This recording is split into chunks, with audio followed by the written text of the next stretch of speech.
mazaje ne.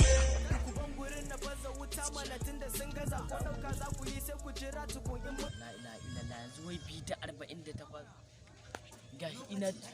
gahi ina jin yunwa. Gaskiya dole sai na shiga gidan nan, na tabbatar akwai kaji. Kai Alhaji yana cikin gidan nan, amma sai na shiga duk da yaran suna nan, sai na saci kaza. No. Na je na siyar kawai na samu kuɗi.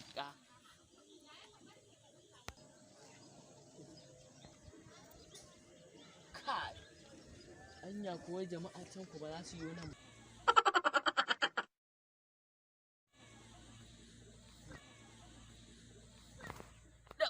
That yaro ina basu beef mai lankwasa, farin flows nake ta yi niga kaman mala'iki, ruwan aradu ni fa bani shiri da munafiki. A ido a nuna ana son ka, a zuci sai a ki, kana guri fari kake da ka tashi a ce baki. Kullum sai na ci flows in koshi gani ban kiba, a kawo da safe da rana har da yamma ban kiba. Ina da kunnuwa to ya za a yi ma ba zan ji.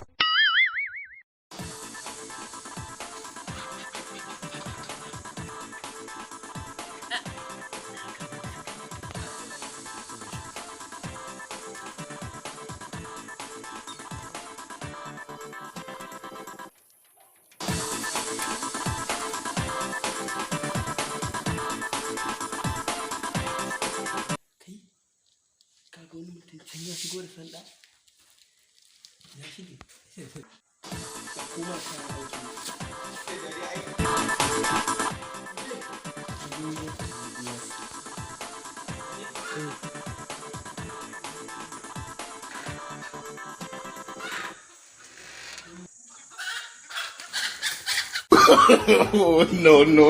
No. bari mu duba ko Allah zai sa a dace a samu kwai.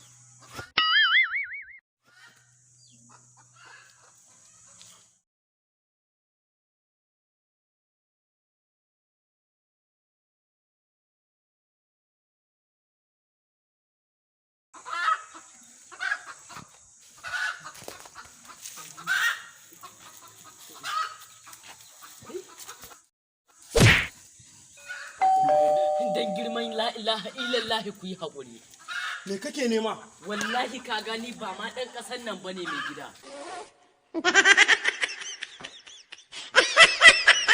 To ɗan wace ƙasar ne kai? Ni wallahi ni ɗan Ingila ne. Ɗan Ingila? Magane an ce mana ne akwai yaran mu akwai yaran ku. Shi yasa na zo na ware yaran mu. Yaran ka akwai yaran mu? Mana. A cikin kajin? A cikin kaji haka aka ce. Kuma amma ba za ka yi mana sallama ka ware ba sai ka yi haka? Ai ga yare a hannuna. Yanda ake yare. Dan Allah ya amma yanda ake.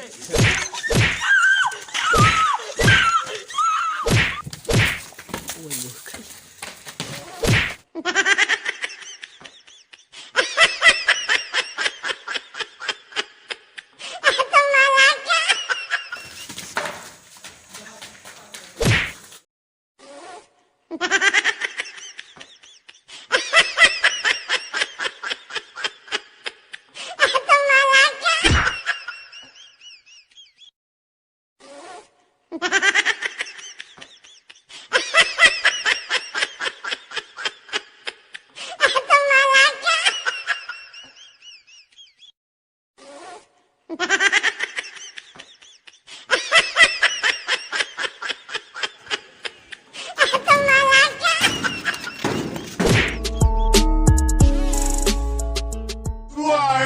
Mazaje ne.